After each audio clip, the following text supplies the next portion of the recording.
Heto na mga kababayan, matinding sagupaan ito ng mga Duterte supporter at ng ibang mga kaanak na nandito na nawawala daw, siguro dahil sila ay sumapi sa mga NPA, mga naging aktivista, at ngayon ay hinahanap nila ang katarungan.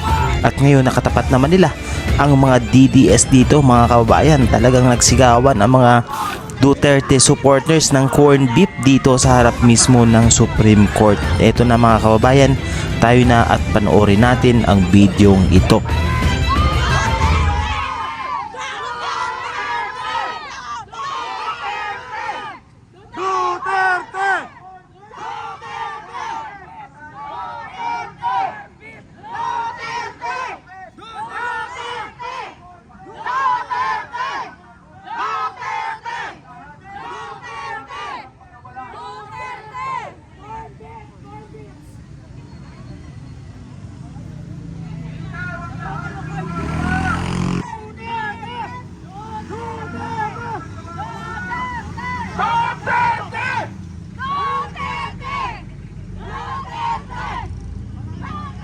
Sa tapat ng Korte Suprema!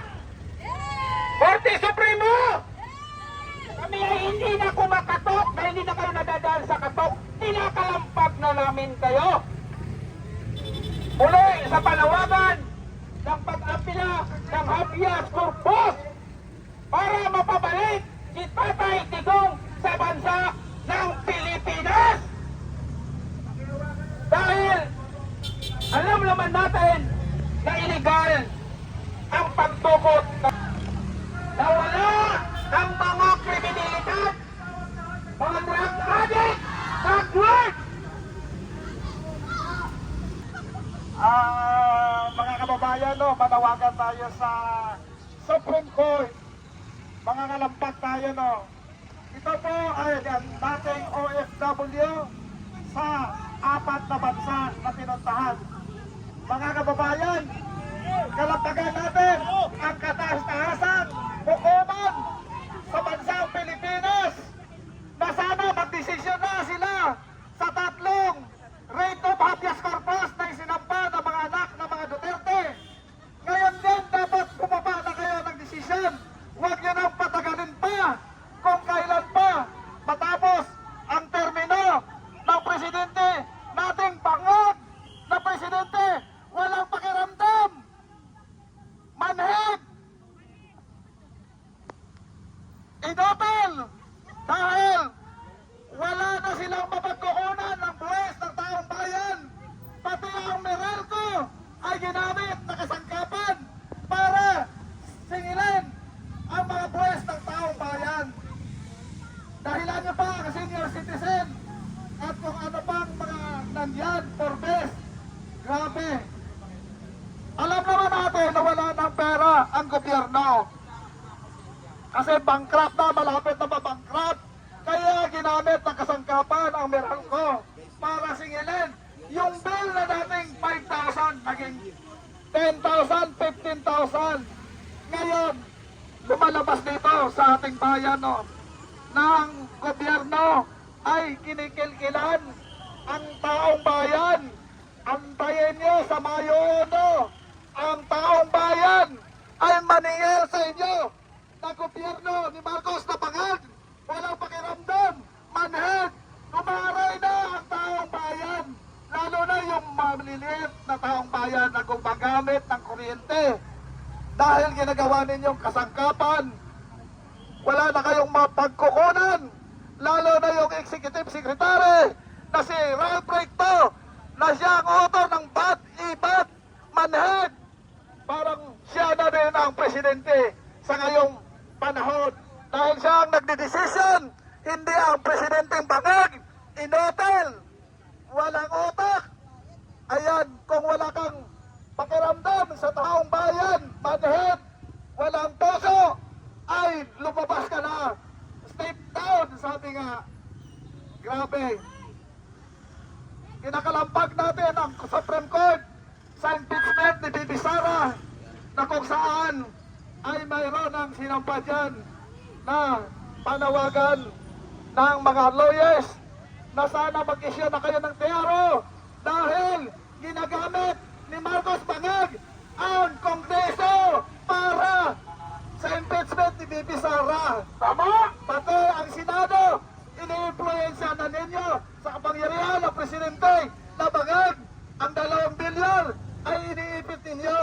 sa negosyo. Nakakikilabot na ginagamit ng bangag na administrasyon ni Marcos ang panahon na ito. Impluwensyahan nyo ang impeachment ni VP Sara. Pero huwag kayo mag-alala. Ang sigaw ng taong bayan sa impeachment ni VP Sara ay ibalik ang mga Duterte. Dahil ang Duterte lang ang nakapagbigay ng katahimikan sa bansang Pilipinas noong siya ay presidente pa. Walang adik, walang magnanakaw, walang kriminal. Takot sila lahat at pati ang mga NPA na yan na pakalat-kalat sa kalye ay takot sila. Dahil noong panahon ni President Duterte ay mayroong respeto ang taong bayan. Hindi takot kundi respeto sa nakaupong presidente. Ayan, Supreme Court, kinakalampag namin kayo na magdesisyon na kayo sa mga hinahin na petisyon diyan sa opisina nyo. Lalo-lalo na ginagamit ni Marcos Bangag si Trinidad para influensyahan ang Committee on Justice sa House of Representatives na gumawa ng artificial sarsuela tungkol sa bank account na mag-asawang Sara Duterte at Manises Carpio. Ngayon, balikan kayo ni Manises Carpio. Gamitin niya rin yung bank secrecy law. No one other person na pwedeng mag-reveal sa kanyang account. No. Ayan, nakadibanda na kayo ang Central Bank Governor, pati ang AMLAC, pati si Tiredianes, na bangag din sa kapangyarihan na binabayaran ni Marcos na tuta, aso, para ihayin ang mga Duterte. Yan ay pawang walang katotohanan sa survey, sa kalisurvey natin, no? Sa buong Metro Manila, ang sigaw ng mga tao galing sa Maynila, Caloocan, Navotas, Malabon, Quezon City, San Juan, Pasig, Makati, Pasay, ang sigaw ng mga mamamayan ay ibalik ang mga Duterte para tumahimik ang bayan. Dahil sa panahon ni Duterte, may respeto ang sambayan ng Pilipino sa kanya. At ang mga investors ay dumarami. Ngayon, ang investors ay lumalayas sa bayan natin. Paano tayo umunlad? Paano makakuha ng taxes ang taong bayan? At ang gobyerno dahil ngayon pa lang ay ubos na sa ghost project ng mali-malitang pera na uwi sa bahay nila, hindi na ginagamit ang back-to-back ngayon, mali-malita na para walang records, malinis, at ikinatanggi. At ang pinaka-mastermind dito ay yung nakaupo sa Malacanang na manhead, walang puso, walang pakiramdam, na bangag, na presidente. Ayan, Marcos resign! Marcos resign! Bangag na presidente, hanggang ngayon ay hindi pa rin sila nakakaramdam at pinagagawa tayong timawa dahil sa contracting services. Panahon ni Duterte, ang contracting services ay libreng pamasahe. Ngayon, ginagawa nila ang pamasahe ng tao ay 15, bali 12 ang ipabigay mo sa kanila.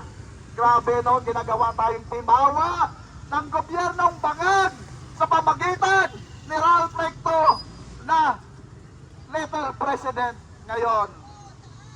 Yan ang katotohanan. Si Recto ang nagpapatakbo ng Pilipinas sa ngayon dahil ayaw niya ibaba ang BAT kahit sa panawagan ng Kongreso sa pamumuno ni Congressman Leandro Libeste, na kung saan nakakampo sila dyan sa Liwasang Bonifacio. Pang 21 days na nila. Pero itong Batanggenyo na si Leandro Libeste ay matapang pa rin. Hindi siya susuko hanggang ang gobyerno na ito ay hindi binababa ang VAT at saka yung excise tax. Grabe talaga. Alam nyo, isa lang ang punot dulo dito. Kung gustuhin ay may paraan na ibaba ni Marcos Jr. na bangag na presidente, manhid, walang pakiramdam. Maraming salamat po mga kababayan natin.